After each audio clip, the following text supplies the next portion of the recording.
जय श्री राम दोस्तों, राधे कृष्णा। भगवान भोलेनाथ आप पर और आपके पूरे परिवार पर अपना आशीर्वाद सदा सर्वदा बनाए रखें। तो दोस्तों यह माघ मास महात्म का 12वां अध्याय है। तो चलिए दोस्तों शुरू करते हैं। यमदूत कहने लगा कि जो कोई प्रसंगवश भी एकादशी के व्रत को करता है वह दुखों को प्राप्त नहीं होता है। मास की दोनों एकादशी भगवान पद्मनाभ के दिन है। जब तक मनुष्य इन दिनों में व्रत नहीं करता है उसके शरीर में पाप बने रहते हैं।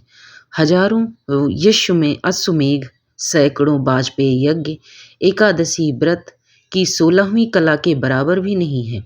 एकादशी के दिन व्रत करने से 11 इंद्रियों से किए गए सब पाप नष्ट हो जाते हैं। गंगा, गया, काशी, पुष्कर, कुरुक्षेत्र, यमुना, चंद्रभागा कोई भी एकादशी के तुल्य नहीं है। इस दिन व्रत करके मनुष्य अनायास ही वैकुंठ लोक को प्राप्त करता है। एकादशी के व्रत को और रात्रि जागरण करने से माता पिता और स्त्री के कुल की 10 पीढ़ियां उद्धार पाती हैं और वह पीताम्बरधारी होकर भगवान के निकट रहते हैं।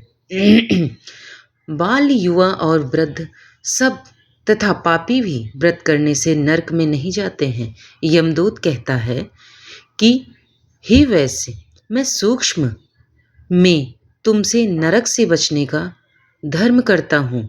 मन, कर्म और वचन से प्राणी मात्र का द्रोह न करना, इंद्रियों को वश में रखना, दान देना, भगवान की सेवा करना, नियम पूर्वक वर्णाश्रम धर्म का पालन करना, इन कर्मों के करने से मनुष्य नरक से बचा रहता है। स्वर्ग प्राप्त करने की इच्छा से मनुष्य गरीब भी हो तो भी जूता, छतरी, अन्न, धन, जल कुछ न कुछ दान देते रहें। दान देने वाला मनुष्य कभी यम की यातना को नहीं भोगता है तथा दीर्घायु और धनी होता है। बहुत कहने से ही क्या, अधर्म से ही मनुष्य बुरी गति को प्राप्त होता है। मनुष्य सदैव धर्म के कार्यों से ही स्वर्ग प्राप्त कर सकता है। इसलिए बाल्यावस्था से ही धर्म के कार्यों का अभ्यास करना चाहिए। तो दोस्तों यह था माघ मास महात्म का 12वां अध्याय। और दोस्तों अगर पसंद आया है माघ मास का महात्म तो प्लीज़ चैनल को लाइक शेयर सब्सक्राइब कर लीजिएगा। धन्यवाद।